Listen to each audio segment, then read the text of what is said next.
প্রায় ৪ বছর ধরে চলা রাশিয়া ইউক্রেন যুদ্ধে ইউক্রেনের ওপর রাশিয়ার চাপ যেন ক্রমশ বেড়েই চলেছে। অনেকেই হয়তো তা টের পাননি, কিন্তু ইউক্রেনের চোখে প্রতিটি পদক্ষেপ স্পষ্ট। যুদ্ধ শুরুর পর থেকে রাশিয়ার অস্ত্র সংখ্যা ২২ গুণ বেড়ে গেছে বলে জানা গেছে। শুধু অস্ত্রেই নয়, একের পর এক অঞ্চল দখলের চেষ্টা ও সংঘর্ষের ভেতর দিয়ে যুদ্ধ ক্রমেই নতুন মাত্রা পেয়েছে।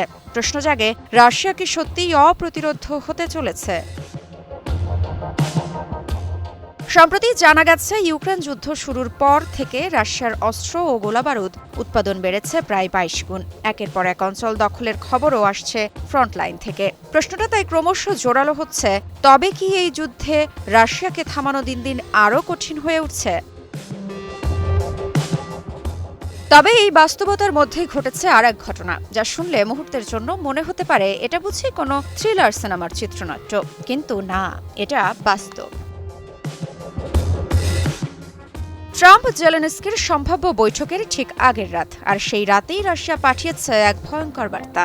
মাত্র ৩ ঘন্টার মধ্যে ইউক্রেনের ১১১টি ড্রোন ভূপাতিত করার দাবি করেছে রাশিয়া। এর মধ্যে মস্কোর আকাশে ধ্বংস করা হয়েছে অন্তত ৮টি ড্রোন। এই তথ্য দিয়েছে রুশ প্রতিরক্ষা মন্ত্রণালয় নিজেই।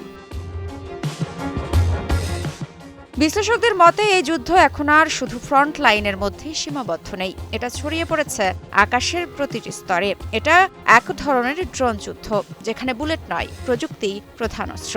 যেখানে প্রতিটি ড্রোন মানে শুধু বিস্ফোরণ নয়, বরং প্রতিপক্ষের সক্ষমতা যাচাইয়ের একটি পরীক্ষা।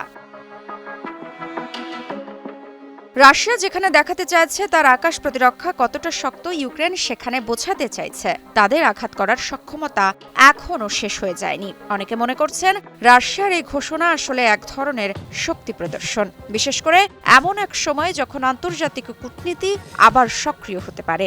অন্যদিকে ইউক্রেনের দৃষ্টিতে এই আকাশ যুদ্ধ হতে পারে ভবিষ্যৎ শান্তি আলোচনার আগে চাপ তৈরির কৌশল। মৃত্তিকা সিনহা বিশ্বাস, নিউজ 24।